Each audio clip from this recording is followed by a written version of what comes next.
गांव की उस ठिठुरती सर्द रात में, जहां पड़ोस के घरों से बच्चों के हंसने की आवाजें आ रही थीं, वहीं रामलाल के घर में मौत जैसा सन्नाटा पसरा था।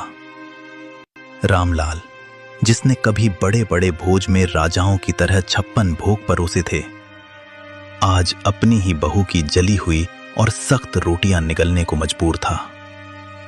किस्मत का खेल देखिए, जिस हाथ ने सबको खिलाया, आज वही हाथ कांप रहे थे।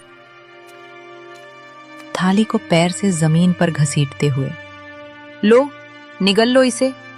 सारा दिन खटिया तोड़ते हो, कम से कम ये जली रोटियां तो खा ही सकते हो।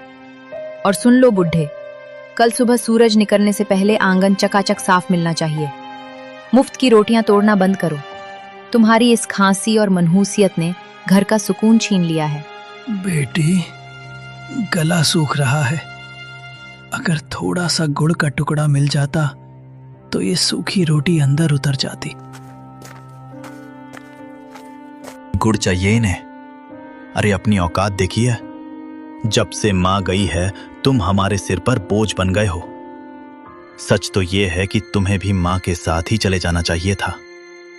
अब यहां हमारे टुकड़ों पर पल रहे हो, और नखरे ऐसे जैसे अभी भी किसी रियासत के रसोइये हो। बेटा, जिस दिन तू पैदा हुआ था, उस दिन मैंने पूरे गांव को घी के लड्डू खिलाए थे। तुझे अपनी हथेलियों पर छांव देकर बड़ा किया। क्या यही दिन देखने के लिए मैंने तुझे काबिल बनाया था? तभी 7 साल का पोता गोलू दौड़ता हुआ आता है और रामलाल के गले लग जाता है। उसकी आंखों में गुस्सा और दुख दोनों हैं। पापा, आप दादाजी को ऐसे क्यों बोल रहे हो? जब मुझे डर लगता है तो यही दादाजी मुझे अपनी गोदी में सुलाते हैं।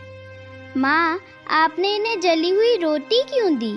क्या आप मुझे भी बड़े होकर ऐसी ही रोटी दोगी? चुप कर गोलू, तू नहीं जानता, ये बूढ़े लोग सिर्फ परेशानी बढ़ाते हैं। जा अपने कमरे में। नहीं जाऊंगा। पापा, दादाजी बोझ नहीं है, ये तो हमारे घर का आशीर्वाद है।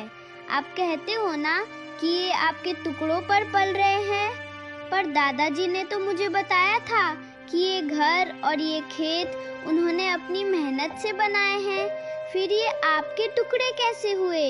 गोलू, तू छोटा है, बड़ों के बीच मत बोल।